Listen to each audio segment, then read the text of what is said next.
Gumamit ka ngayon? Oo, wala naman siya amats eh. CBD siya eh. Ano yung CBD pa kayo? Research mo. Nung nagmamaneho ka, gumagamit ka rin. Gumagamit?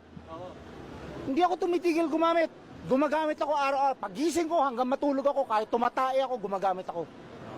Sinabi mo hindi ka daw pwedeng huliin dahil anong dahilan? Bakit? Because under the law, ha? Under the law of God sa Bible, you cannot touch me.